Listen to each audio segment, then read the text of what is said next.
Hello, my name is Demetrius Casares. Teaching has not always been my passion. I thought I wanted to be a businessman, but after getting into business school, I felt it was too impersonal for me. I dropped out of college and started to work at an auto parts store. I know I wanted to go back to school, but I didn't know what I wanted to study or do for a professional career. I worked for 2 years at the auto parts store, and I did some soul searching and reflected on the good, bad, and great teachers I had during my K-12 school years. I remember struggling in elementary school and teachers passing me off as unmotivated or lazy. I was held back in second grade because I was not mature enough, quote unquote.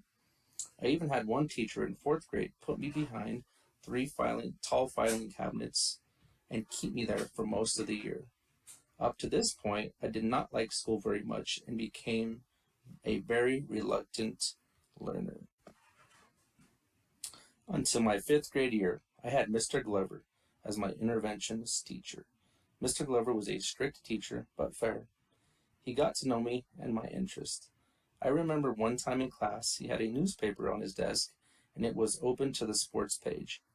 It was 1990, and the NCAA and our men's Final Four was in Denver that year. He noticed me looking at the newspaper and told me, "I noticed you on the playground during recess, and you can shoot the ball pretty good. You know, if your grades are good, you have the potential to play basketball in college." From that point on, I worked hard in the classroom. During our spring parent-teacher conferences, Mr. Glover praised me in front of my parents, telling me that I was a hard worker and came a very long way academically and have the potential to be a great student athlete. From that day on, I was motivated to work hard in the classroom and persevere through the tough times in academics, athletics, and life. Little did I know, the foundation for my passion to teaching was cemented. If I can impact just one student to think of me as I thought of Mr. Glover, as being an educator, it would be totally worth it. There are many roles for educators in today's learning environment. Here are the top 12 I believe teachers play in today's learning environment. Teachers provide a strong educational foundation. So learning to work through school, love school, persevere through tough times in learning. 2, they serve as positive role models and inspire students, kind of like Mr. Glover did for me. They support personal development and life skills. They offer mentorship and guidance, create inclusive learning environments and socialization. They advocate for equity and inclusion in education. They build communities and foster collaboration. They help students grow personally and academically. They promote cultural understanding and diversity. They act as change agents for school justice. And last, they empower students to make a positive impact in society. The RWRCOEL professional dispositions consist of 8 components: professional conduct, professional obligations, professional appearance, demeanor, professional development/growth, advocacy, equity, collaboration, and communication, which I believe all align with my passion for teaching. However, I want to go into more depth with the National Board of Professional Teaching Standards, 5 core propositions. Although there were hundreds of points and details in the 5 core propositions, I picked out the highlights of each proposition that align with my passion for teaching. Proposition 1, teachers are committed to students and their learning. So for this example, to help students prepare for a successful future, educators recognize failure as a natural part of the learning process. They show students how to cope with it and create environments which learners are comfortable with taking risks.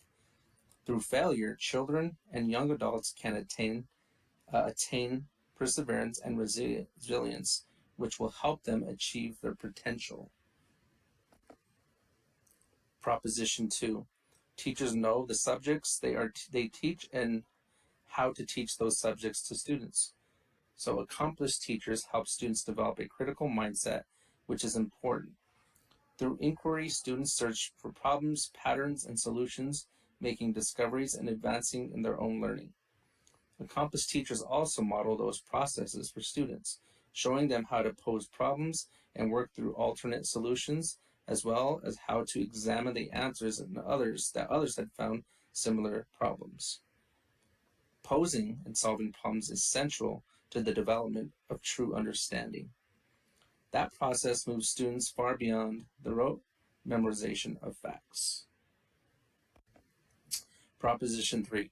Teachers are responsible for managing and monitoring student learning.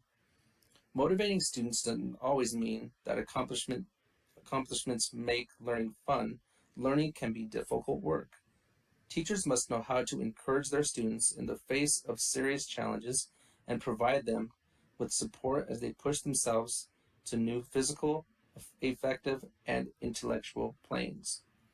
Accomplished teachers model strategies for dealing with doubts and students may experience, helping them realize the frustrating moments often when learning occurs. Those moments produce the true joy of education, the satisfaction of accomplishment. Proposition 4.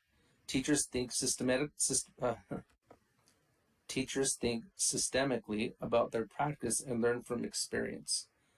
Teachers may face situations that cause them to reprioritize their goals based on reflection, resulting in the modification of their instructional plans. For example, a teacher may delay part of a daily lesson to foster classroom relationships. So if something is not right in the classroom, this means that the teacher can address it. So if there's that built up tension from something that happened outside the classroom, trying to go forward with the lesson's probably not gonna happen or happen effectively. So, addressing those situations and being comfortable and able to foster those outside distractions is very, very important. And last, Proposition 5. Teachers are members of learning communities. So this is probably my most challenging one. This is the one I usually have on my goals for the year. So this one I really have to kind of hone in and concentrate and figure out to become better at. Proposition 5. So it is. Teachers are members of learning communities. Accomplished teachers reach beyond the boundaries of their individual classroom to engage wider communities of learning. They connect with local, state, national, and global groups in person or via technology to take advantage of a broad range of professional knowledge and expertise. Accomplished educators work with one another to strengthen their teaching practices. They observe colleagues in the classroom, engage in pedagogical discussions, and collaborate to improve their teaching methods and explore new instructional strategies. Accomplished teachers undertake a variety of projects to pursue all those goals, participating actively in their learning communities to promote progress and achievement.